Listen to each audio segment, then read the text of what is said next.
is this game, you may ask? To me, it's the best game I owned on my PlayStation 2. To you, it's a Japan exclusive sequel to Bomberman Kart. I've had a look at the original Bomberman Kart and was surprised to find that it was released in Europe but not in America. I really like this game, and dare I say, this was the game which turned me hardcore. To me, it's a mystery to why this game was never released outside of Japan. The interesting thing about this game is that it has 3 very different yet very fun game modes in it. It almost seems like 3 separate games. I will be given a separate review on each of these modes. There's the kart mode, which is the main mode of the game. There's the battle mode, which is the classic Bomberman mode. There's the survival mode, which is classified as an RPG and is the mode I'll be taking a look at today. This game is most similar to the Pokemon Mystery Dungeon games, except it has far less chit chat going on. Even the parts where there are large amounts of text, you can still scroll through it relatively easily. You have a large array of dungeons to enter. The layout is randomly chosen from a set of pre-programmed layouts. You unlock more dungeons the further into the game you go into. At first you can only enter certain dungeons in the hub world, but after you have cleared all the hub world dungeons, you can enter the jungle area, which is where you unlock all the other characters.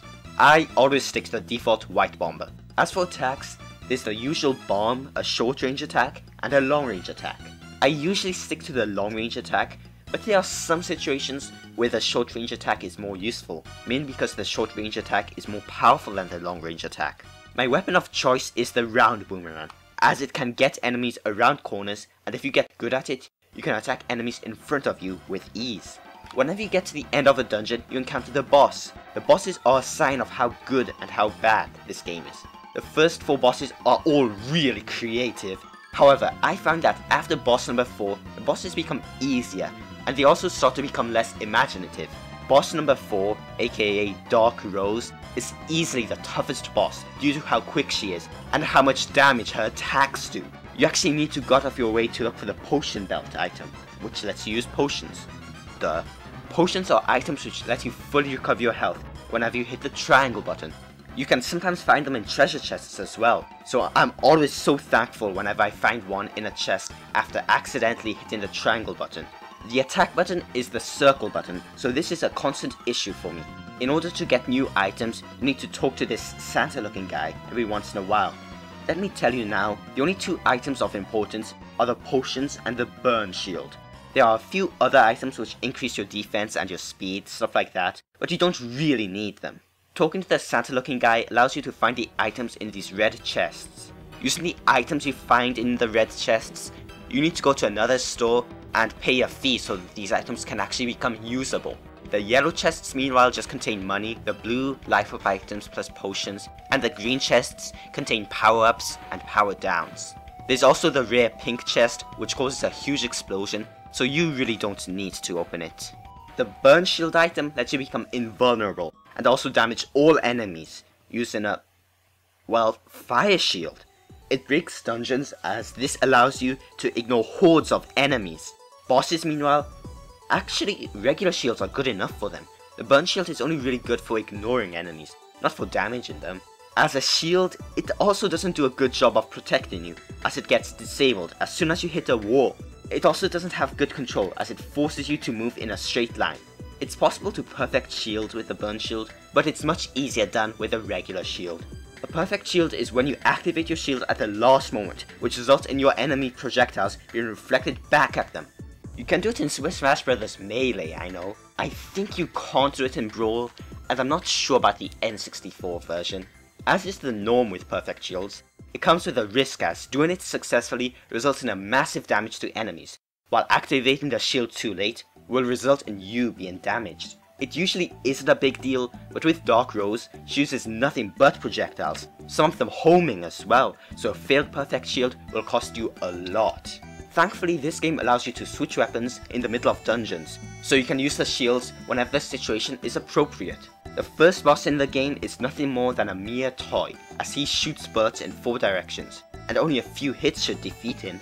The first boss of the jungle area is Dark Beast? It definitely says Beast. His attacks are just burn shields at first. As I explained earlier, the burn shield doesn't give you much control, and the same goes for Dark Beast. He later decides to try to cause an explosion by jumping into the air, and the force of him landing causes a huge explosion. Once you have damaged him further, then he does more rapid burn shield attacks, but they are still easy to dodge. The next boss is Dark Witch, who poses as the first difficult obstacle in the game. She is surrounded by a shield, which you must destroy by guiding the crystals following you into the shield. She will sometimes disable the shield herself to spawn some enemies. When her health has decreased enough, she will stop spawning the crystal and start to shoot these orbs all around her. You can get rid of the shield by perfect shielding these orbs. Fourth boss, Dark Doll. He is way weaker than Dark Witch, as all he does is spawn bombs which damage himself more than you. It's not even that difficult to avoid them. He may ride a giant bomb after taking enough damage, but planting a bomb and making him run into it will get him off it. Or you could wait for him to bump into a wall. The hardest boss, Dark Rose, shoots shuriken-like projectiles at you, and these cause lots of damage for this early in the game. It was the first point in this game I got stuck on while I was playing this 8 years ago. I only won using the special attack technique. The special attack technique allows you to do a more powerful, longer ranged attack than usual. It isn't really that good against bosses, but when I was younger, that extra boost of damage was all that I needed to win. The thing that really confuses me was, how did I ever win? Even today, when I'm much more of a skilled gamer, I still need to use a few potions to win against Dark Rose. I'm pretty sure I didn't learn how to use potions until the next boss. The next boss, Dark Bomber, is actually really easy. I don't think I used a single potion against him. He has a very easy and recognizable pattern, and he even has one attack where he pretty much stands still and tries to electrocute you with one very thin, stationary, and easily avoidable attack. His stings can paralyze you, but I found that either perfect shielding it or avoiding it until it despawns gets rid of it easily. If you keep Dark Bomber off screen while trying to despawn the stinger, he won't even do his electricity attack until he is on screen, so this gives you even more time to chip away at his health. To me, it seems like they wanted to make him more difficult than the previous bosses by giving him lots of HP, but since his attacks are so easy to dodge, it comes off as a waste of time instead of difficult. His biggest threat is the minions he occasionally spawns. The boss of the desert area, Mujo? I'm just gonna call him Wrestling Guy. So anyway, Wrestling Guy has a tackle attack, spawns a lot of bomb dropping enemies who kill themselves more than a player kills them, throws bits off the ground at you, and I think that's it. If you have the burn shield, then you might slightly struggle, but with the regular shield, he's no problem. Once again, his biggest threat is his minions. Next boss is Dr. Mekard. These names get stranger and stranger. His attacks are nothing but spawning enemies. He is easily manipulated and I hardly ever take damage from him. The final boss is Bagura. His first form is spawning a red Dark Bomber who only shoots stingers and teleports around. He's ridiculously easy. Form 2 of Bagura is also easy since he shoots missiles up in the air that home in on you from above. If you walk around Bagura while he does this, then you can shave off a good amount of HP. His third form consists of 2 patterns. Burn shield to you while spawning a minion. After doing this a few times, he'll do an electric attack, burn shield a few times, electric attack, rinse and repeat. I didn't use a single potion against all 3 forms of this boss. Pathetic, isn't it? I feel like the designers ran out of creative ideas after Dark Bomber or Wrestling Guy and just rushed the last few bosses. Even in the aftergame when you fight the bosses again, the only difference is the amount of HP they have, and Dark Rose is still easily the toughest boss. The bosses are the most memorable part of the game. There's even a completion bonus where you can fight all the bosses at your leisure. By all, I mean individually or at the same time. I end up using a potion or so for this simply because of Dark Rose's shurikens or Dark Witch's crystal attack. There isn't much else I can talk about in this game. It wasn't as difficult as I remembered it to be. In fact, I found the game rather easy.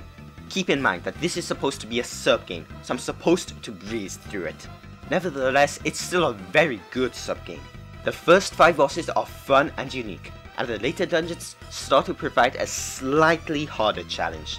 Some items are overpowered though, such as the item which lets you see the whole map at the beginning, which lets you reach the end of a floor in under a minute. If I were to give the sub-game an overall rating, it would be a 78 out of 100.